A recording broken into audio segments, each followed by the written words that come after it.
वहीं बीजेपी के राष्ट्रीय संगठन महामंत्री बीएल संतोष ने उत्तराखंड में 23 सीटों पर हुई हार की समीक्षा की। इस दौरान 23 सीटों पर मिली हार पर हुए प्रत्याशियों से भी चर्चा की और रिपोर्ट आपको दिखाते हैं।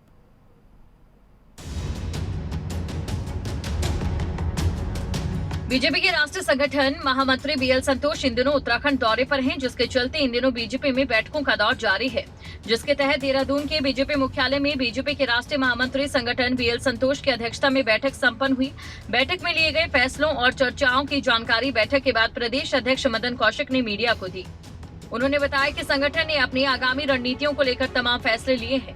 बैठक में विधानसभा चुनाव में बीजेपी को 23 सीटों पर मिली हार को लेकर हारे हुए प्रत्याशियों से चर्चा की गई। वहीं इस मौके पर चंपावत सीट को लेकर भी मदन कौशिक ने जानकारी दी। चंपावत सीट को लेकर टीम की घोषणा हो जाएगी और चंपावत की सीट बड़े मार्जिन से जीते, इसकी पूरी रूपरेखा हमने तैयार की है और चंपावत में एक पूरी रणनीतिक दृष्टि से सारी योजना रचना बन गई है। इस प्रकार से अभी प्रदेश के जितने हमारे पदाधिकारी है, जिला अध्यक्ष है, उन सबके साथ बैठे थे। 23 विधानसभाओं की अलग से समीक्षा की थी, वो भी कई घंटे चली। आज इनके साथ भी बैठे जो हमारे प्रदेश पदाधिकारी थे। आने वाले समय में और क्या क्या प्रभावी ढंग से काम कर सकते हैं, इस प्रकार का सब लोगों को एक दिशा और प्रेरणा हमें मिली है।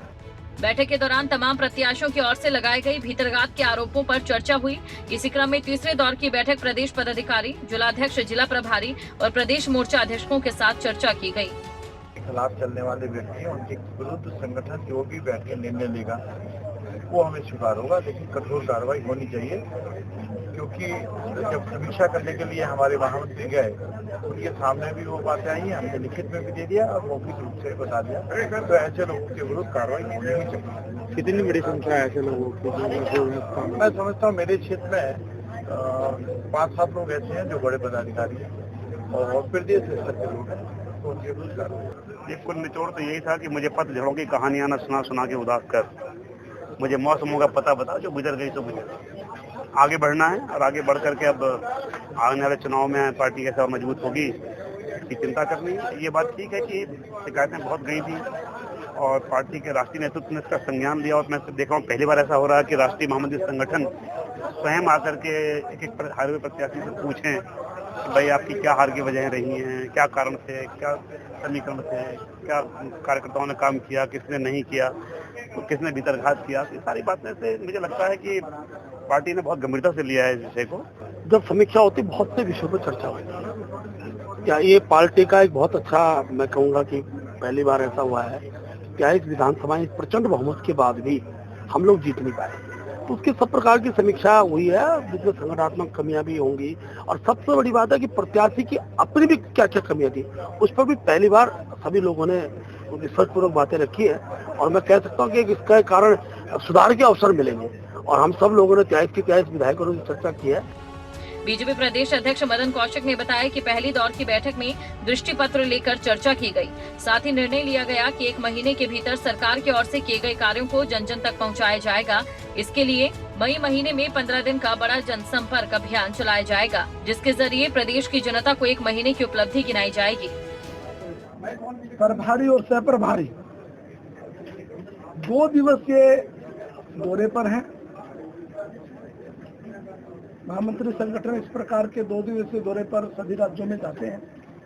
इसमें हमारे विभिन्न प्रकार के बैठकों का आयोजन हुआ। पहली बैठक हमारे सभी मंत्री, मुख्यमंत्री बैठे, बातचीत हुई और जो हमारा मैनिफेस्टो वो हमारा गीता है, इस आधार पर हम अगले दिनों में काम करना प्रारंभ किए। 1 महीने में जो सरकार ने अच्छे काम किए, मई के महीने में एक बड़ा 15 दिन का जनसंपर्क अभियान लेकर सभी घरों में उन सारे कामों को हम लोग एक जनसंपर्क अभियान के माध्यम से संपर्क करके बताने जा रहे हैं। बीजेपी प्रदेश अध्यक्ष मदन कौशिक का कहना है कि मंडल स्तर के प्रशिक्षण के कार्य पूरे हो चुके हैं, लिहाजा अब जिला स्तर और प्रदेश स्तर पर प्रशिक्षण दिया जाएगा। इसके अलावा संगठन महामंत्री बीएल संतोष ने 23 सीटों पर हुई हार की समीक्षा की और जिन सीटों पर भीतरघात खुलकर सामने आए थे वो मामले अनुशासन समिति को सौंपे। साथ ही मुख्यमंत्री पुष्कर सिंह धामी चंपावत विधानसभा सीट से चुनाव लड़ने जा रहे हैं, जिसके चलते चुनाव की रणनीति को लेकर बीएल संतोष ने पार्टी पदाधिकारियों को कई जरूरी दिशा निर्देश दिए।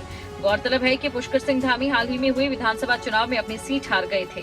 नासिर हुसैन, देहरादून, खबरें अभी तक।